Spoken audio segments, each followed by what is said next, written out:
Hello everyone, and welcome to Midnight Echoes. This video is meant to help you relax, unwind, and maybe drift off to sleep. So before you get too cozy, I'd love to know where you're listening from and what time it is in your part of the world. So feel free to share in the comments. Also, don't forget to like and subscribe if you've enjoyed the episodes. It was supposed to be a quiet weekend at my grandparents' old farmhouse in Iowa. I hadn't been there in years, not since they passed away. The property was being sold, and I wanted one last look before it was gone for good. Just me, a duffel bag, and the silent fields stretching endlessly around. The place looked smaller than I remembered, though the peeling white paint and sagging porch hadn't changed. I unlocked the door with the spare key my mom gave me and stepped inside. Dust coated every surface, and the air was stale, carrying faint hints of mildew and wood. The memories came rushing back as I walked through the house. The dining room table where we ate Sunday dinners, the creaky staircase leading to the attic I was too scared to explore as a kid. Everything was just as I left it. Too much, really. It felt preserved, like a tomb. The sun began to set as I settled into the living room. I had brought sleeping gear, but seeing the old couch still standing there made me decide to use it. It creaked loudly under my weight. "Still sturdy," I murmured, though the sound of my voice in the empty house made me uneasy. I wandered outside to take in the last light of day. The fields stretched far into the horizon, unbroken except for a lone scarecrow in the middle of the cornfield. I didn't remember it being there before. Its dark shape was unsettling against the orange sky. Back inside, I double-checked the locks and windows. The farmhouse had always felt isolated, but now it felt exposed, vulnerable. I tried to shake the thought as I unpacked my bag and set up a small lamp on the side table. The soft glow felt reassuring, at least for a while. Around midnight, I woke up to a sound I couldn't place. A faint scraping like nails against wood. My pulse quickened as I sat up, scanning the room. The sound stopped abruptly, leaving behind a silence that felt heavier than before. I told myself it was the wind, though the night outside was eerily still. The corn didn't sway, and the trees near the house stood motionless. I locked the door to the living room just to be sure, feeling ridiculous but unable to ignore the chill creeping up my spine. As I lay back down, I noticed something strange. The scarecrow in the field, visible from the window, seemed closer. I blinked, trying to dismiss it as a trick of the shadows, but its outline was sharper, more distinct than before. I shut the curtains tightly. The sound came again, this time louder. It wasn't coming from the living room or the outside. It was above me, the attic. My chest tightened as I stared at the ceiling, waiting for another noise. Nothing came, but the silence was worse. It felt like something was listening. I grabbed a flashlight and crept up the stairs, telling myself I was imagining things. The attic door was slightly ajar, just as it had been earlier. I nudged it open with the beam of light, illuminating dust motes that floated lazily in the stale air. The attic was empty, just old furniture and boxes piled in the corners. But as I turned to leave, I noticed something new. Footprints in the dust. They were small, like a child's, leading to the far window. My throat went dry as I followed the trail with the flashlight. The window overlooked the cornfield, and the scarecrow was now unmistakably closer to the house. My hand shook as I shut the attic door behind me and descended the stairs. I wanted to leave, but the idea of stepping outside into the dark was worse. I spent the rest of the night sitting on the couch with every light on. The sound stopped, but the sense of unease only grew. When dawn broke, I felt a wave of relief. The scarecrow was back in its original spot, as if nothing had happened. Determined to prove to myself I wasn't losing it, I walked into the cornfield to inspect the scarecrow. Up close, it was even more unsettling. The burlap sack for a face had stitched eyes and a crooked smile, but its frame was thin, almost skeletal. It didn't look like it had been there long. Then I saw the tracks around its base. Fresh ones, leading into the corn. My heart sank as I followed them, each step feeling heavier than the last. The stalk swayed gently, though there was no wind. The trail ended abruptly at an empty patch of dirt. I backed away, refusing to stay any longer. As I returned to the house to grab my things, I noticed something on the porch, a piece of burlap, torn and frayed. My stomach churned as I realized it wasn't there before. By the time I packed up and left, the sun was fully up, but it didn't feel like safety. As I drove down the gravel road, I glanced in the rearview mirror. The scarecrow was back in the field, but its head seemed to be turned toward the road, watching me leave. I stopped at a gas station several miles away and told the clerk about the scarecrow. He gave me a strange look. "There's no scarecrow in that field," he said flatly. My hands trembled as I paid for my gas and left. Even now, I can't explain what happened that night. The house was sold a month later, and I haven't been back since. But sometimes, when I'm driving at night, I catch glimpses of burlap and straw in the fields and wonder if it's still watching. Next story. The idea was simple: an overnight train ride from New York to Chicago. I chose it because it sounded relaxing. I could read, nap, and enjoy the views as the Midwest unfolded outside the window. It was meant to be an escape, but instead, it turned into something I'll never forget. I arrived at Penn Station early, dragging my bag through the crowded terminal. The Amtrak platform was quiet compared to the chaos above. When the train pulled in, the smell of diesel filled the air. I boarded and found my seat near the back of the car, a little isolated but cozy. As the train rolled out, the city's lights blurred against the window. My fellow passengers kept to themselves, an older couple in the corner, a man in a suit a few rows up. Everything seemed perfectly ordinary, at least for the first hour. It was around Newark when things started to feel off. A man I hadn't noticed before was pacing the aisle. He was tall, dressed in a dark jacket, and his movements were jittery. I assumed he was just restless, but something about him made me uneasy. He stopped near my row, looking out the window. Then he turned suddenly, as if sensing my gaze. "Where are you headed?" he asked. His voice was low, almost a whisper.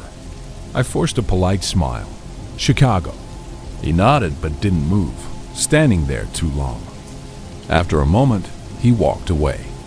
I tried to shake off the interaction, but my nerves were on edge. I glanced back, hoping to see him sit down somewhere, but he had disappeared into the next car. I settled back into my seat, determined to ignore it. The train made its first stop in Trenton, and a few people boarded. Among them was a woman in her late 20s, carrying a backpack. She sat across the aisle from me and gave a quick smile. "Busy train," she said, breaking the silence. "Yeah, I guess," I replied, grateful for the normal interaction. Her name was Emily, and she was heading to Pittsburgh. We chatted for a while, exchanging small talk. It was comforting, a distraction from the strange man earlier. Our conversation was interrupted by a loud thud. It came from the car behind us. Emily and I exchanged a look. "What was that?" she asked. I shrugged, but my chest tightened. The noise came again, louder this time. The train attendant appeared, walking briskly down the aisle. He didn't make eye contact with anyone, his face set in a grim expression. I tried to catch his attention, but he disappeared into the next car. Whatever was happening, he clearly didn't want to discuss it. Emily leaned closer. "Should we check it out?" she asked. I hesitated, unsure if I wanted to get involved. "Probably just mechanical," I said, though I didn't believe it. The tension in the air was palpable now, every passenger stealing glances toward the rear of the train. Another loud bang, followed by muffled voices. This time, someone screamed. It wasn't loud, but it was enough to send a ripple of panic through the car. People began murmuring, shifting uncomfortably in their seats. Emily stood up. "I'm going to see," she said. "Wait," I called after her, but she was already moving. I debated for a moment before following. As we stepped into the next car, the temperature seemed to drop. The lights flickered overhead. "Do you feel that?" she asked, her voice trembling. "Yeah," I muttered, glancing around. The car was nearly empty, save for the jittery man from earlier. He was sitting in the last row, hunched over with his head in his hands. Emily approached him cautiously. "Are you okay?" she asked. He didn't respond. I noticed his shoulders trembling, as if he was crying. But when he lifted his head, his face was pale, eyes wide with terror. "They're here," he whispered.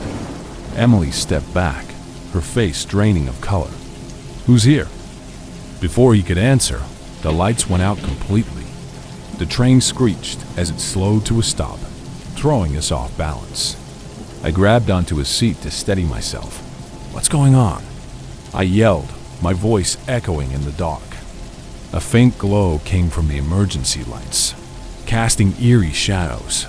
The doors between the cars slammed shut, trapping us. The jittery man began muttering to himself, rocking back and forth. Emily grabbed my arm. "We need to get out of here." We tried the door, but it wouldn't budge. Panic set in as the muttering turned into frantic shouting. "They're coming!" The man screamed, his voice raw. Suddenly, a pounding sound came from the roof, like heavy footsteps above us. Emily and I huddled near the emergency exit, trying to figure out how to open it. The pounding grew louder, closer. Then, silence. The only sound was our ragged breathing. "What do we do?" Emily whispered, tears streaming down her face. Before I could answer, the ceiling panel above us buckled. Something heavy crashed through, but it wasn't what I expected. It was a large, torn piece of luggage. Relief was short-lived as the door to the next car creaked open on its own. We turned to see the silhouette of a person standing in the doorway. They didn't move, just stood there, watching. "Who are you?" I called out, my voice shaking. The figure stepped forward, and I realized it was the train attendant. "Stay where you are," he barked, holding up his hand. His uniform was torn, and blood trickled down his forehead. "Whatever you do, don't leave this car." Emily began to protest, but he cut her off. "Trust me, it's safer here." Before we could ask more, he turned and disappeared into the darkness. The pounding resumed, this time beneath the train. It felt like the floor might give way. "What is happening?" Emily cried. I had no answers, only fear. Suddenly, the train lurched forward. The lights flickered back on, and the doors unlocked. The pounding stopped. It was as if nothing had happened. Passengers began filtering back into the car, confused but unharmed. Emily and I exchanged a look, unsure what to say. When we reached Chicago, we waited for the conductor to disembark, hoping for answers. But no one resembling the attendant ever got off the train. Emily and I parted ways, promising to keep in touch. But I knew I'd never fully understand what we experienced. Next story. It was supposed to be a weekend getaway. Just me, a tent, and the quiet of the forest. I'd picked Ravenwood National Park because it was remote, miles from any town or major road. It promised solitude, which was exactly what I thought I needed. The drive to the park was uneventful, but the moment I passed the wooden welcome sign, a strange unease settled over me. It was subtle, like a weight I couldn't quite place. I brushed it off as nerves and focused on finding the trailhead. The parking lot was empty when I arrived, as expected. I hoisted my pack and set off down the narrow trail. The woods were dense, the sunlight barely breaking through the canopy. The air was cool, but the silence felt unnaturally heavy.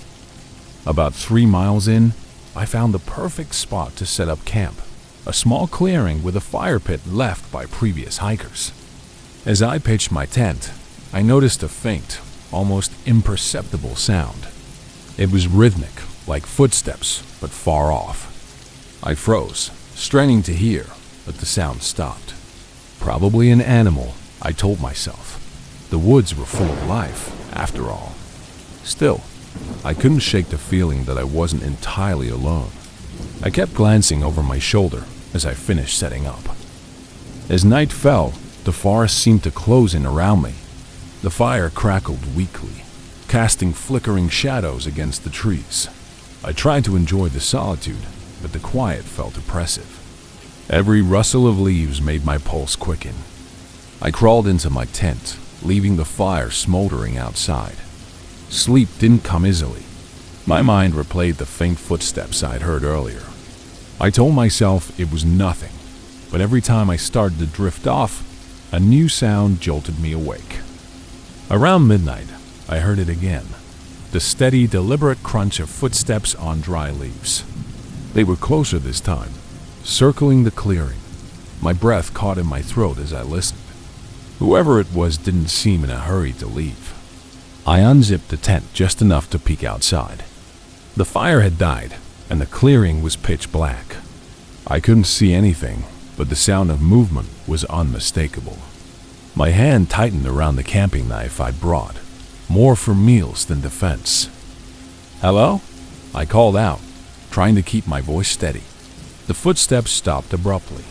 The silence that followed was deafening. For a moment, I thought whoever it was had left. Then I heard a single, deliberate step, closer than before. I stayed awake all night, clutching the knife, eyes darting to every sound outside the tent, but nothing else happened. By dawn, I convinced myself I'd overreacted. Maybe it was a deer or a raccoon curious about the fire. I decided to hike further into the woods, hoping a change of scenery would ease my nerves. The trail grew narrower and less defined, but I pressed on. The woods were eerily quiet. No birdsong, no rustling of small animals, just stillness. About an hour into the hike, I found something strange. A small pile of rocks in the middle of the trail. They were stacked neatly, almost deliberately. It didn't seem like something nature would do. I stepped around it and kept walking. The further I went, the more uneasy I felt. I began noticing more piles of rocks, each one larger than the last. Some were placed in trees, others balanced precariously on logs. It felt like a message, though I couldn't decipher it. As the day wore on, I decided to head back to my campsite. But the trail looked different on the return. Landmarks I thought I'd passed were gone, replaced by unfamiliar trees and bends. Panic began to creep in as I realized I was lost. I tried retracing my steps, but the more I walked, the less familiar everything became. The piles of rocks were gone now, as if they'd never been there. I checked my GPS, but it couldn't get a signal. The sun was sinking fast. By the time night fell, I'd resigned myself to setting up camp where I was. I found a small patch of flat ground and built a fire, hoping the light would keep my fear at bay. But the darkness beyond the flames felt alive, pressing in on all sides. Then I heard it again, the footsteps.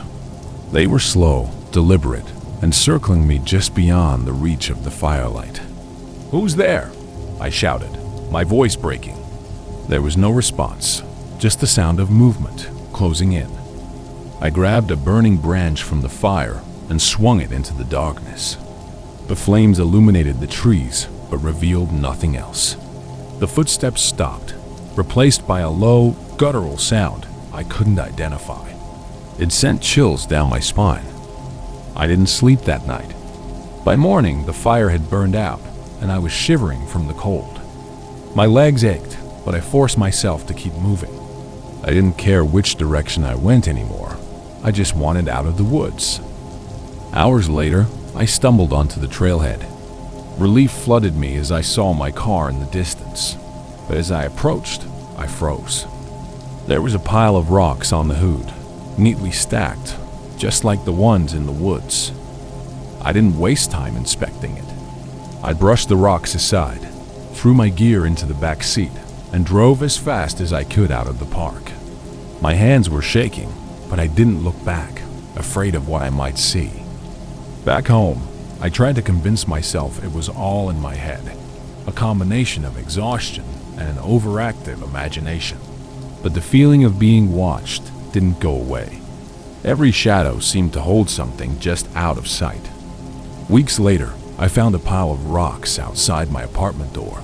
They were arranged just like the ones in the woods. My stomach dropped as I realized this wasn't over. Whatever had followed me didn't belong to the forest. It was here now. The rocks began appearing more frequently in my car, on my desk at work, even inside my locked apartment. Each time, they were larger, more intricate, as if someone or something was trying to communicate. I moved to a new city, leaving everything behind. For a while, it worked. But one morning, I woke up to find a single rock on my nightstand. I hadn't heard anyone come in, hadn't seen any sign of forced entry. It was just there. Even now, I don't know what it wants.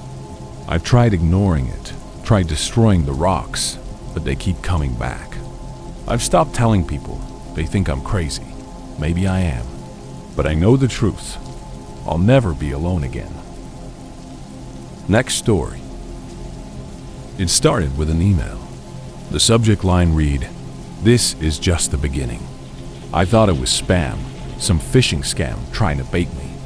I deleted it without reading further, but the sender's name stuck with me. Unknown user 88.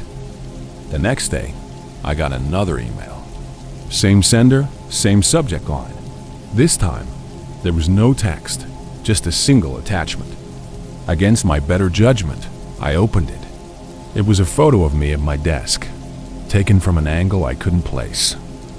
I stared at the photo for what felt like an eternity. It was recent, my coffee mug, and the stack of papers were exactly as they were now. My apartment has no windows behind my desk. Whoever took the photo had to have been inside. I checked every lock, every window, every corner of my apartment. Nothing was out of place, but my skin crawled with the feeling of being watched. I told myself it was a prank, but deep down, I didn't believe it. That night, I slept with the lights on. My phone buzzed at 2 a.m., waking me from a restless sleep. Another email. This time, the subject line was different.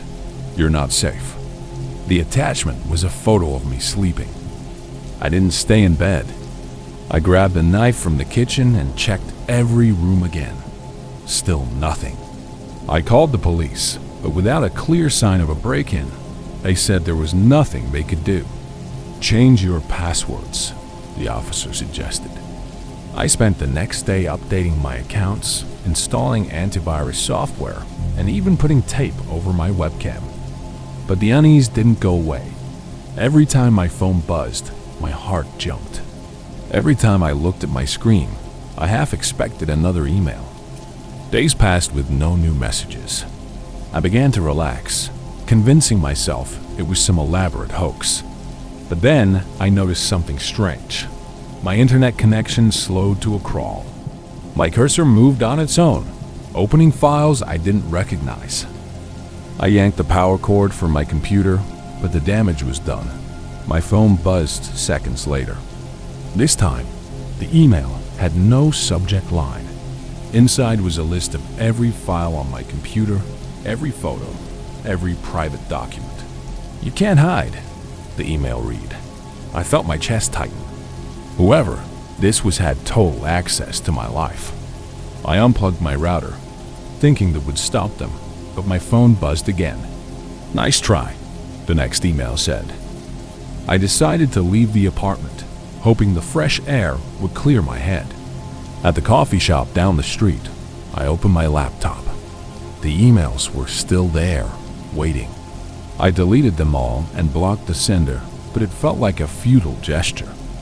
When I got home, the apartment felt different.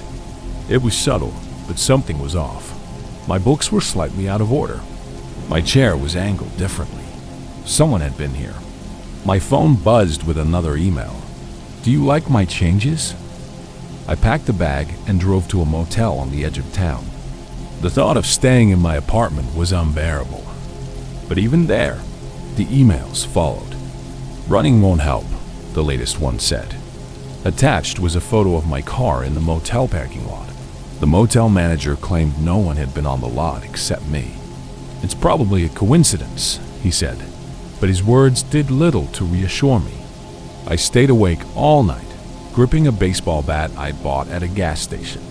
In the morning, I contacted a cybersecurity expert. He seemed skeptical, but agreed to help.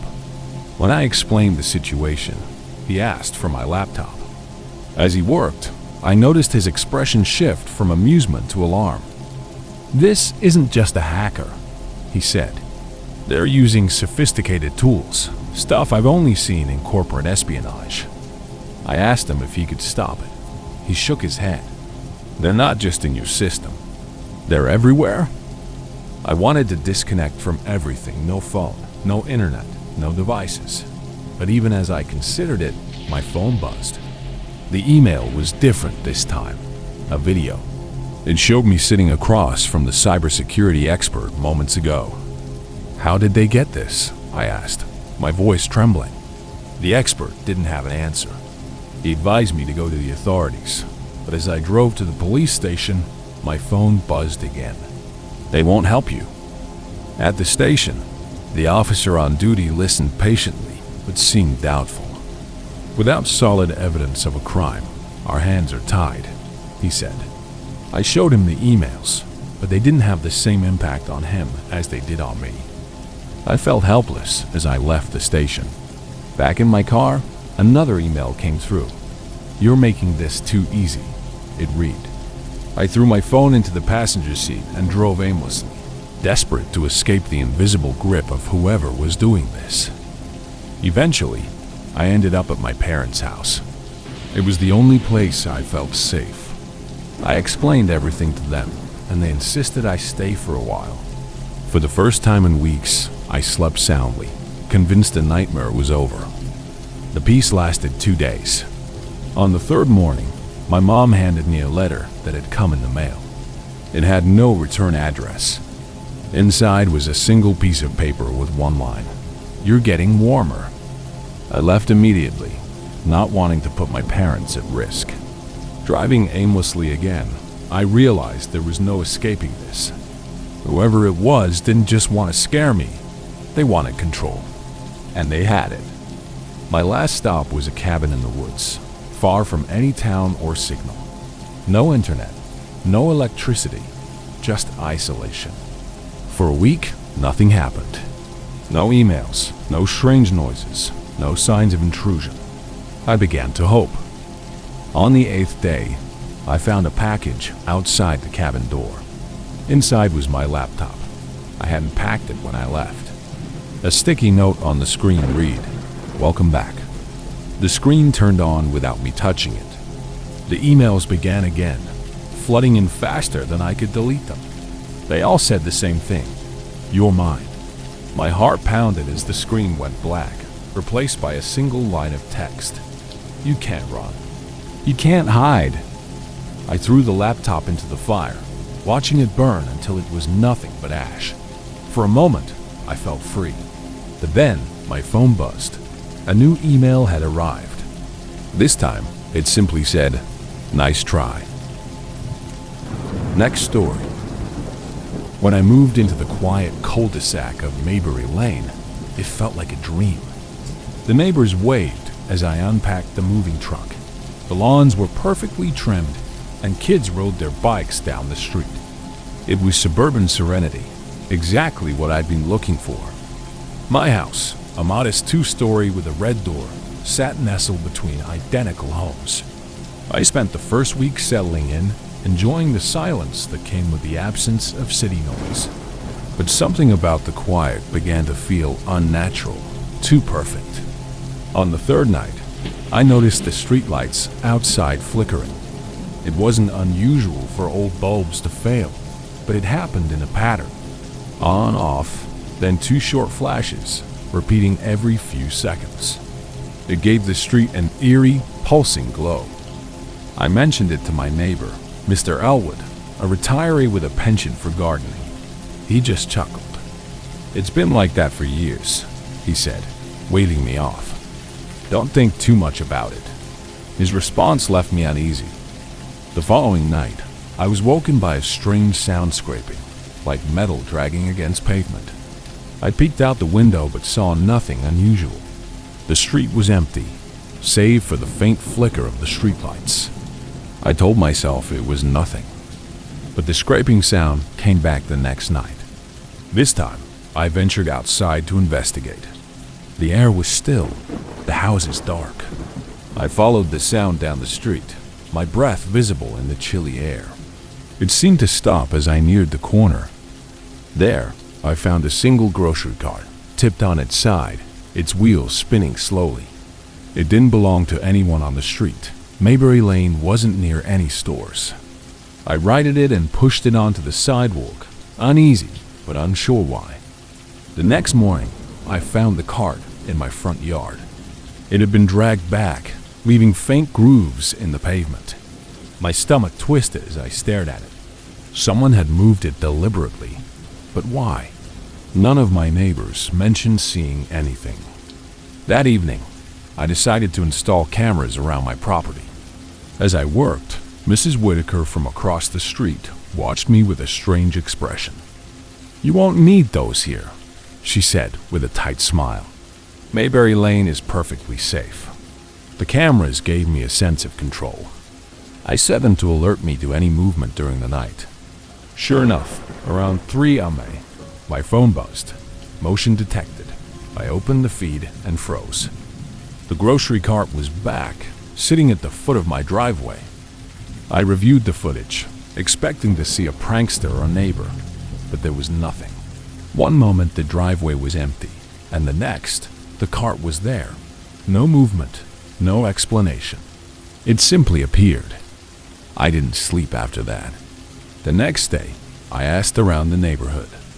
No one claimed to have seen anything unusual, but their answers felt rehearsed, their smiles forced. Something was wrong here, but I couldn't put my finger on it. The cart came back every night after that, always in a slightly different position. Sometimes it was upright, other times tipped over. I stopped moving it, hoping the prankster would get bored. Instead, the situation escalated. One morning, I found my car scratched down the side, as if the cart had been dragged against it. My neighbor, Mr. Elwood, saw me inspecting the damage. "It's just wear and tear," he said, his tone almost scolding. "No need to make a fuss." That night, the cameras picked up something new. Figures. Shadowy shapes moving around the edges of the street, just out of the lights. They were tall, angular, their movements jerky. They didn't approach, but they watched. I didn't leave my house the next day. I kept the curtains drawn, the doors locked. My phone buzzed constantly with motion alerts, but I couldn't bear to look. The fear was suffocating, irrational, yet all-consuming. Finally, I called the police. They arrived just before sunset. 2 officers who looked as confused as I felt. "It's probably kids," one said, inspecting the cart. But when I showed them the footage, their expressions darkened. "We'll patrol the area tonight," the other officer promised. I watched them drive off, their cruiser disappearing down the street. For the first time in days, I felt a glimmer of hope. But it didn't last. At 2 am started again. This time, the figures were closer, standing in my yard. One of them reached for the camera, its face obscured by the glare of the light. Then the feed cut out, leaving me in silence. I called the police again, but the line was dead. Panic set in as I realized my cell phone had no signal either. I was completely cut off. Grabbing a kitchen knife, I sat in the dark, waiting for dawn. When the sun finally rose, the cart was gone. The yard was empty, no sign of the figures. My neighbors greeted me as if nothing had happened. "Beautiful morning," Mrs. Whitaker said, her smile as empty as ever. I decided to move. Mayberry Lane was not the haven I'd hoped for. As I packed, I noticed something chilling. A piece of paper tucked under my windshield wiper. It had a single word scrawled in red ink: "Stay." Ignoring the note, I finished packing and drove away. But as I reached the edge of town, I glanced in the rearview mirror. Standing in the middle of the street, barely visible in the distance, was the cart, waiting. I never returned to Mayberry Lane. Sometimes I still dream about the street, the neighbors, the cart. I wake up drenched in sweat, the sound of metal scraping against pavement echoing in my ears. Whatever was happening there wasn't random. The people of Mayberry Lane knew. They were complicit, part of something I'll never understand. And though I escaped, a part of me still wonders, what if the cart finds me again? Next story. The night shift at Riley's warehouse was a last resort. Bills were piling up, and I needed the extra cash. The building, a hulking gray structure on the edge of town, felt more like a tomb than a workplace. "It's quiet," my boss had said. "You won't even notice the time pass." He lied. The first few hours were uneventful.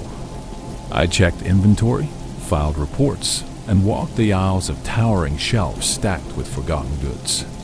The air inside was stale, the fluorescent lights buzzing faintly. The quiet wasn't peaceful. It was oppressive, like something was waiting.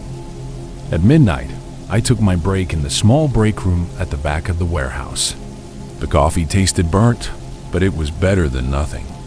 The security monitors flickered, showing grainy footage of the empty aisles. I told myself the occasional static was normal. I was halfway through my sandwich when I noticed movement on the monitor. It was faint, just a shadow slipping between the shelves in Section C. I leaned closer, squinting at the screen. "Probably just a trick of the light," I muttered, but my pulse quickened. Still, I had to check. It was part of the job. Grabbing my flashlight, I made my way to Section C. The aisles loomed above me, the shelves casting long, eerie shadows. "Hello?" I called out, my voice echoing. No response. The air felt colder here. The beam of my flashlight swept across the rows of boxes and crates. Nothing seemed out of place, but I couldn't shake the feeling of being watched. "Get a grip," I told myself, turning back toward the break room. That's when I heard a faint rustling, like paper being crumpled. I froze, the sound coming from somewhere behind me. Slowly, I turned, aiming the flashlight into the aisle. The light caught movement, a box teetering on the edge of the shelf before falling with a dull thud. My heart pounded as I stepped closer. The box was empty, its contents scattered across the floor. I knelt to pick them up, glancing around nervously. That's when I noticed something strange. The dust on the floor was disturbed, a clear trail of footprints leading deeper into the aisle. They weren't mine. I followed the footprints, the flashlight trembling in my hand.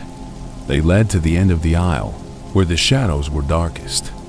"If anyone's here, you need to leave," I called out, trying to sound authoritative. The only response was silence. Returning to the break room, I locked the door behind me and tried to focus on my paperwork.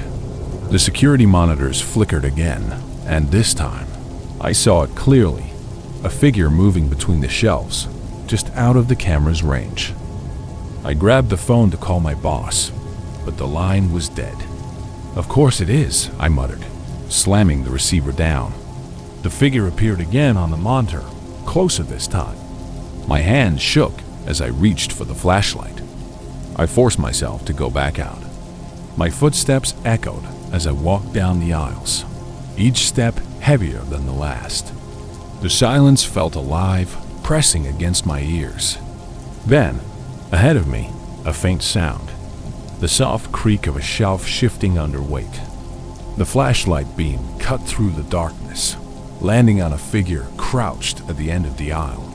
My breath caught. It was a man, dressed in dark clothes, his face obscured by a hood. He didn't move, didn't react to the light. "Hey!" I shouted, my voice cracking. The man stood slowly, turning to face me. His features were indistinct in the shadows, but his presence was overwhelming. He raised a hand, pointing directly at me, then disappeared around the corner. I didn't follow. Instead, I sprinted back to the break room, slamming the door shut and bolting it.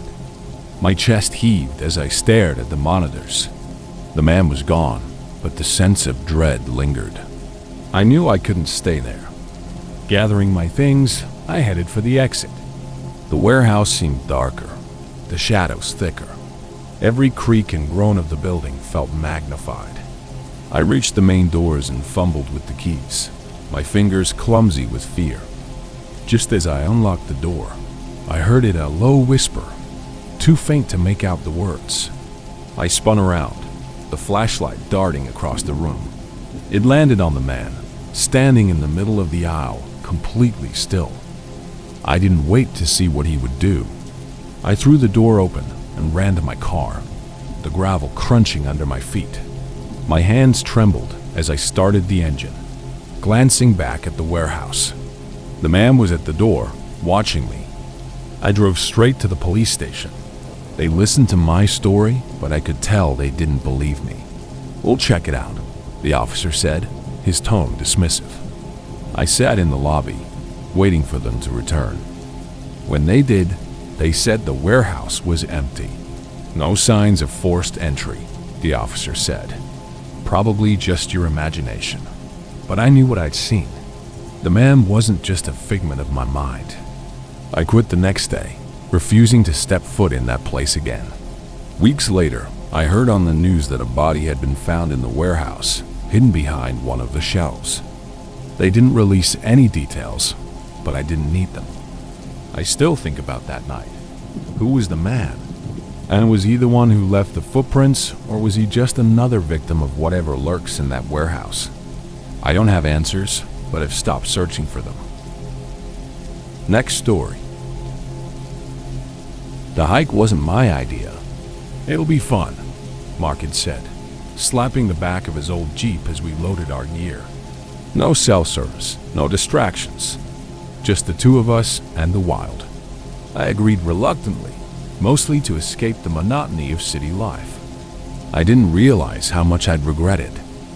The trail started out innocently enough, winding through tall pines that swayed gently in the breeze. Mark had picked Devil's Hollow, a remote stretch of forest in Oregon. "The name's just for tourists," he joked as we trudged deeper into the trees. By midday, the forest felt different. The air was thicker, the silence too complete. No bird calls, no rustling leaves, just the crunch of our boots and the occasional grunt of effort. I chalked it up to being out of my comfort zone. Mark didn't seem to notice. "Let's stop here," Mark announced, pointing to a clearing surrounded by towering firs. I nodded, grateful for the break. As we unpacked, I realized something was off. The trees formed a perfect circle around us, their trunks unnaturally uniform. I didn't mention it. Night fell quickly, the sun vanishing behind the horizon in minutes. Our campfire cast flickering shadows across the clearing. "What's the story with this place?" I asked, trying to ignore the unease creeping in. Mark shrugged. "Nothing really, just a quiet spot." The quiet was oppressive, wrapping around us like a heavy blanket. I tried to focus on the crackling fire, but every now and then, I thought I heard faint sounds in the woods, a snap, a shuffle, a whisper too low to understand. Mark noticed me glancing into the darkness. "Relax," he said, tossing another log onto the fire. "Probably just deer." I nodded, but the explanation didn't sit right. The sounds weren't random. They had a rhythm like footsteps. When I finally crawled into my sleeping bag, the fire was dying down. Mark had already dozed off, his snores steady and loud. I lay awake, staring at the canopy above. The stars were bright, but they felt too far away, like they were watching but wouldn't help. Sometime after midnight, I heard it again. The footsteps were closer this time, circling the clearing. My pulse quickened. I sat up, straining to see past the dim light of the embers. "Mark," I whispered. He didn't stir. The footsteps stopped suddenly. The silence was unbearable, every second stretching into an eternity.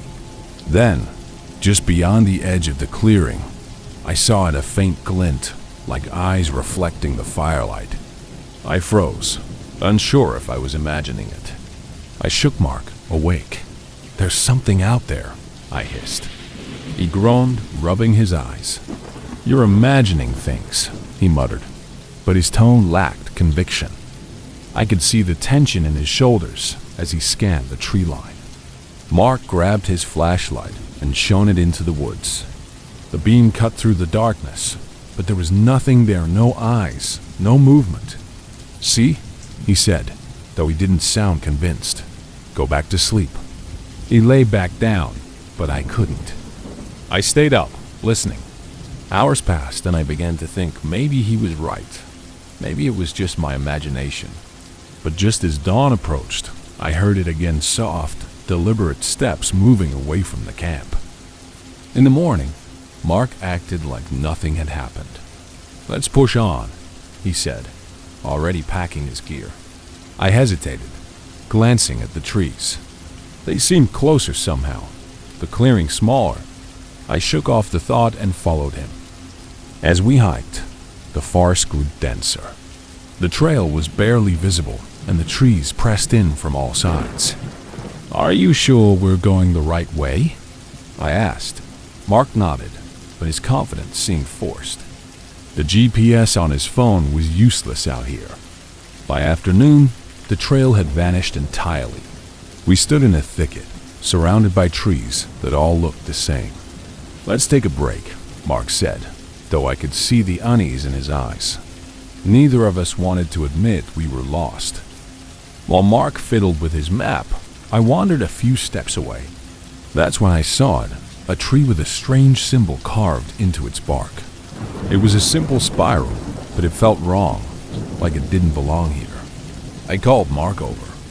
He studied the carving, frowning. "Probably some hiker messing around," he said, but his voice lacked conviction. We moved on, but I couldn't shake the feeling that the forest was watching us, aware of our every step. By nightfall, we had no choice but to set up camp again. The clearing we found was smaller than the last, the trees pressing in like silent sentinels. Mark tried to joke about it, but neither of us laughed. The fire felt weaker, the darkness heavier. The footsteps came again that night, closer than before. I didn't bother waking Mark this time. Instead, I clutched my flashlight, ready to shine it the moment I saw something move. The tension was suffocating, my breathing shallow. Then, just as suddenly as they started, the footsteps stopped. I strained my ears, listening for any sound. That's when I heard it, a soft whisper, barely audible, coming from the direction of the spiral-marked tree. "Leave." I bolted upright, shaking Mark awake. "We have to go," I said, my voice trembling. He didn't argue this time. We packed up in record time and started walking, the fire still smoldering behind us. The forest felt alive, pressing against us as we moved. The trail remained elusive, and the whispers didn't stop. Sometimes they were behind us, sometimes ahead. They weren't words exactly, but they carried an undeniable message. We weren't welcome here. By dawn, we stumbled onto a dirt road. Relief washed over me as I spotted a parked ranger's truck. The ranger stepped out, his expression serious. "What are you two doing out here?" he asked. "This area's been closed for months." We explained what had happened, but he looked unconvinced. "Nobody should be in Devil's Hollow," he said, his tone grim. "People get lost out there. Some don't come back." He drove us to the nearest ranger station, where we caught our breath. As we left, I glanced back at the forest. For a moment, I thought I saw someone standing among the trees, watching us. I blinked, and they were gone. But I knew I'd seen them, and I knew I'd never set foot in that place again. Next story. It started with a harmless email, or so I thought. The subject line read, "Do you want to know the truth?" I figured it was spam and deleted it without opening it. That was the first mistake. A part of me wishes I'd never logged on that night. I work in IT, so late nights troubleshooting server issues aren't unusual for me. That night, I was patching some updates when a chat window popped up on my monitor. The sender's name was unfamiliar, system_01. It wasn't a name in our internal directory. Curious, I clicked on the window. The message was simple. "You shouldn't have deleted it." My stomach twisted. I hadn't mentioned the email to anyone. My hands hovered over the keyboard as I tried to decide how to respond. "Who is this?" I typed, the sound of the keys echoing in the quiet office. The response was almost immediate. "Someone who knows what you did." My pulse quickened. This had to be a prank. Someone was messing with me. I minimized the chat window and ran a system check. There was no sign of an external breach. I was about to dismiss it as some weird fluke when the window popped back up, this time taking over my entire screen. "Don't ignore me." I clicked furiously, trying to close the window, but nothing worked. "What do you want?" I typed, my frustration mounting. The response made my blood run cold. "To show you the truth. Click here." A link appeared, flashing ominously. I hesitated, knowing better than to click strange links. But the message was persistent. "You can't log off until you see." My computer was locked. Every key press, every command was ignored. With no other option, I clicked the link. The screen went black for a moment before a video began to play. It was grainy, low-quality footage of an office space. My office. The timestamp showed it was from earlier that night, just before I arrived. In the video, a figure moved through the office, their face obscured by the shadows. They stopped at my desk, their hands lingering on my keyboard. I leaned closer to the screen, trying to make out their features. Then, they turned directly to the camera. The footage froze, zooming in on their face, my own face. I recoiled, my chair scraping against the floor. My mind raced. I hadn't been in the office earlier. This had to be doctored, a sick joke. But the timestamp was precise. The chat window reappeared. "Now you understand."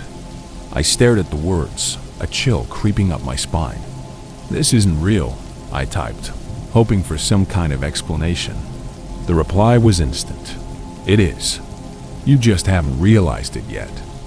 I stood up, pacing the room to clear my head. The office was empty, the hum of the servers the only sound.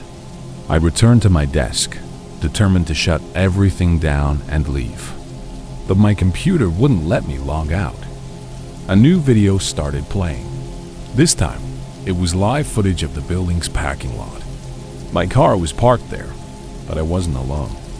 A figure stood near the driver's side door, their face hidden beneath a hood. I grabbed my phone, dialing the security desk. It rang endlessly. I cursed under my breath, staring at the footage. The figure hadn't moved. "Do you want to meet them?" the chat window asked. My hand shook as I typed, "Who are they?"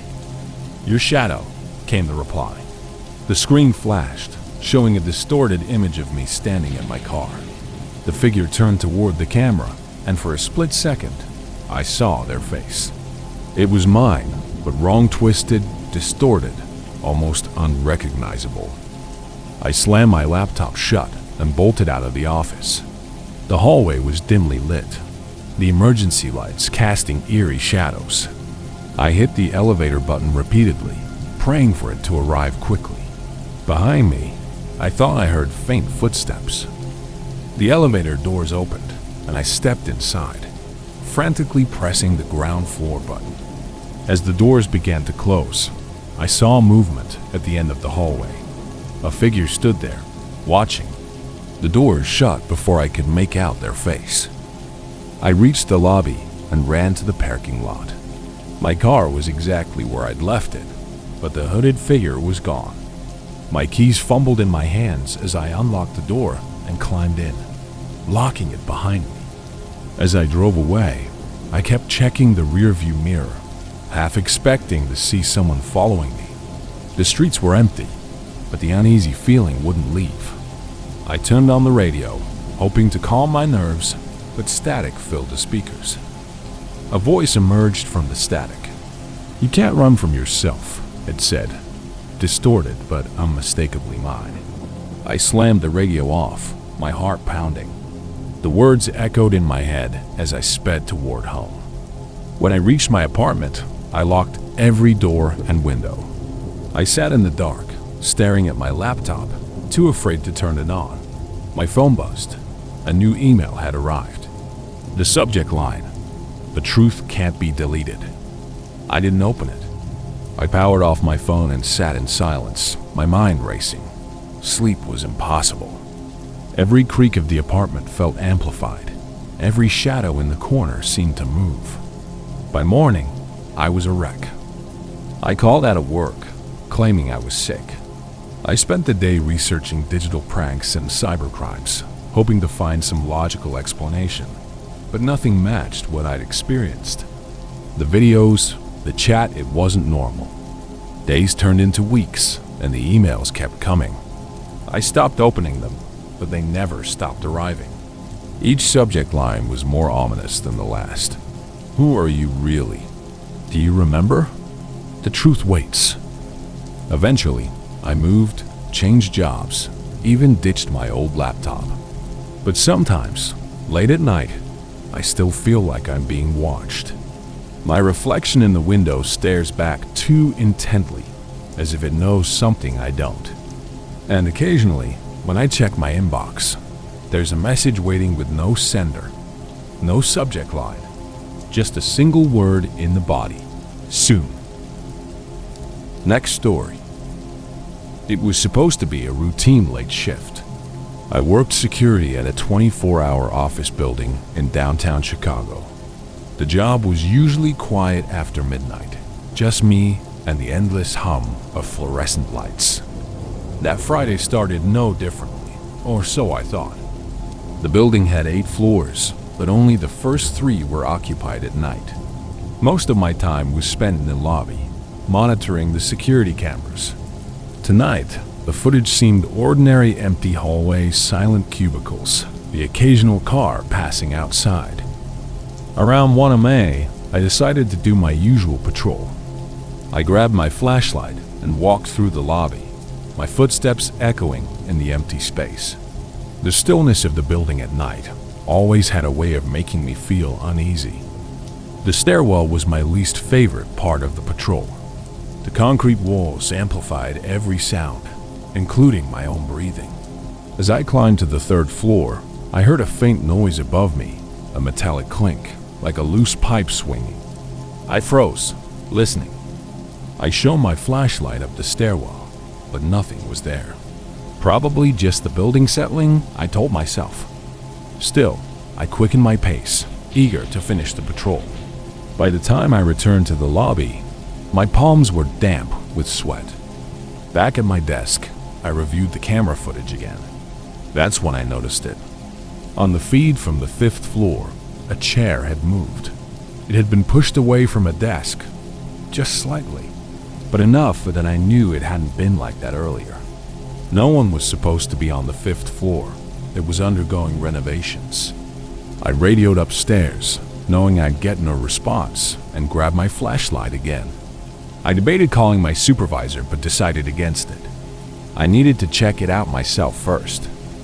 The elevator creaked as it ascended, the ancient cables groaning under the strain. When the doors opened onto the 5th floor, the air felt different, stale, heavy. My flashlight revealed an unfinished space littered with tarps, tools, and dust-covered furniture. The chair was exactly where I'd seen it on the monitor, pushed out from the desk. I examined the area but found no signs of anyone. Still, I couldn't shake the feeling that I wasn't alone. The silence felt too complete, as if it were listening. I turned to leave, but the sound of a footstep stopped me cold. It came from deeper within the floor.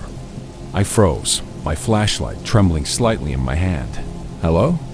I called out, my voice echoing in the empty space. No answer.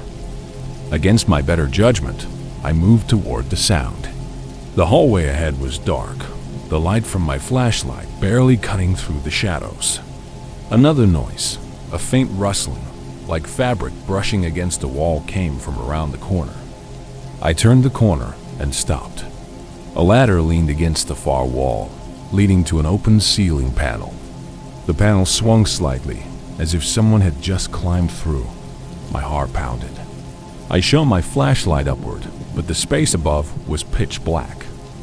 I considered going back to the lobby and calling the police, but I hesitated. What if it was just a contractor who had forgotten to log out? I needed to be sure. I grabbed the ladder, testing it for stability before climbing. The attic space was cramped and dark, filled with exposed wires and ducts. My flashlight beam danced over the surfaces, revealing nothing out of place. But as I turned to climb back down, I saw it, a set of footprints in the dust, leading away from the ladder. The footprints stopped abruptly near a wall, where the dust had been disturbed as if someone had brushed against it. I reached out and pressed against the wall. It gave slightly, revealing a hidden door that creaked open to a narrow passage. I stepped inside, the air colder than it had been in the attic. The passage was lined with old pipes and wires, and the walls were scratched as if someone had clawed at them. I moved forward, my pulse pounding in my ears. The passage led to another door, this one slightly ajar. I pushed it open to find a small room, bare except for a single chair and a stack of papers. The papers were covered in frantic, scrawled handwriting. "He sees you." I backed away, every nerve screaming at me to leave. That's when I heard it, the faint sound of breathing. It was close, too close. I spun around, but the flashlight revealed only shadows. "Who's there?" I demanded, my voice breaking. The breathing stopped, replaced by a soft chuckle. My blood ran cold. I bolted back through the passage, the flashlight bouncing wildly in my hand. When I reached the ladder, I scrambled down, nearly twisting my ankle as I hit the floor. I ran to the elevator and slammed the button repeatedly. The doors took an eternity to open, and as I waited, I could hear footsteps approaching from the attic. When the elevator finally arrived, I jumped inside and pressed the lobby button. Back in the lobby, I locked the stairwell door and called my supervisor. He told me to stay put while he contacted the police. I watched the monitors, my hands shaking.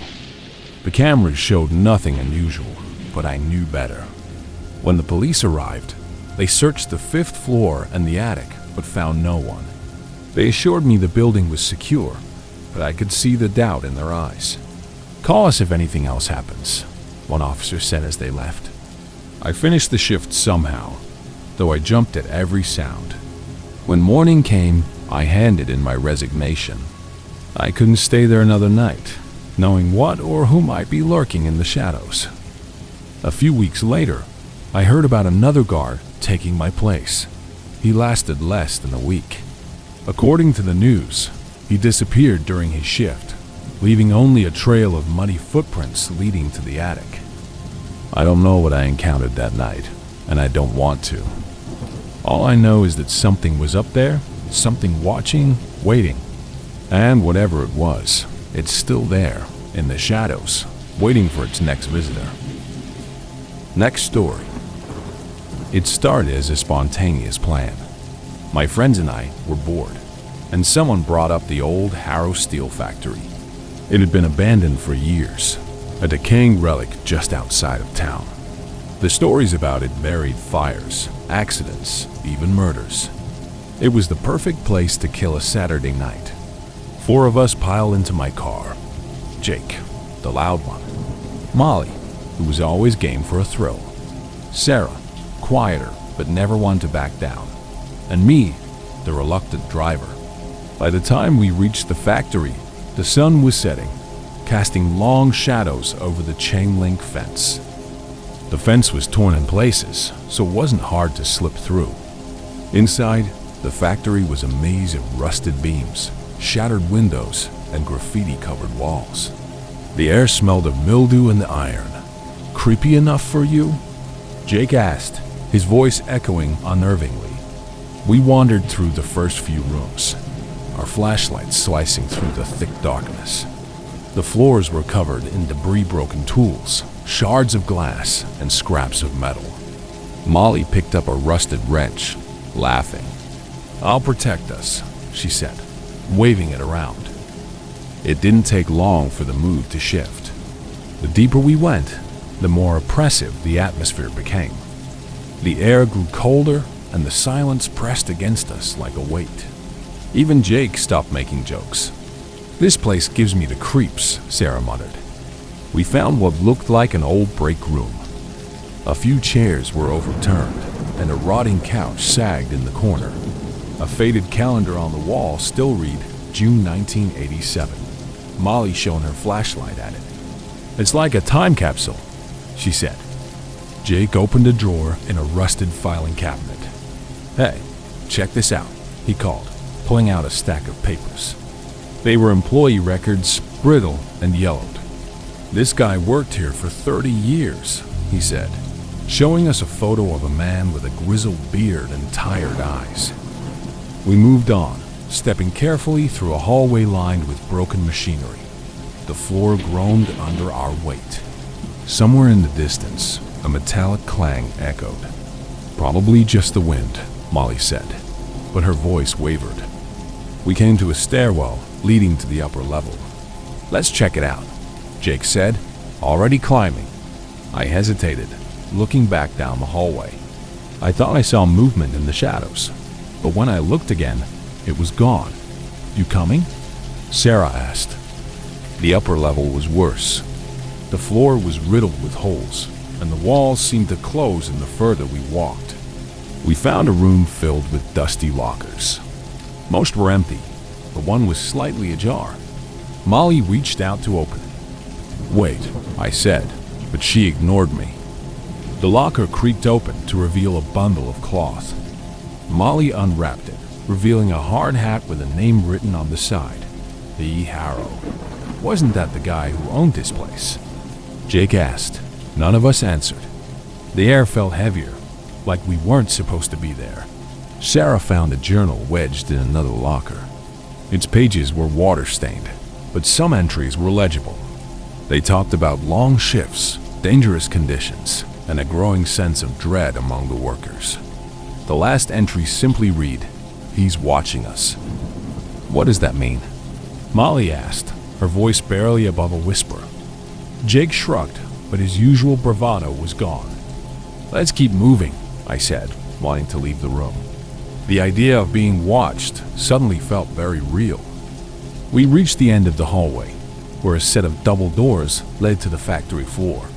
Pushing them open revealed a vast, cavernous space filled with rusted conveyor belts and skeletal remains of machinery. Our flashlights barely penetrated the darkness. As we stepped inside, the doors slammed shut behind us. Molly screamed, and we all turned back, but the doors wouldn't budge. "It's just the wind," Jake said, though his voice trembled. "We need to find another way out," I said, trying to stay calm. We walked toward the far end of the factory floor, our footsteps echoing unnervingly. Suddenly, Sarah stopped. "Do you hear that?" she whispered. We all froze, straining to listen.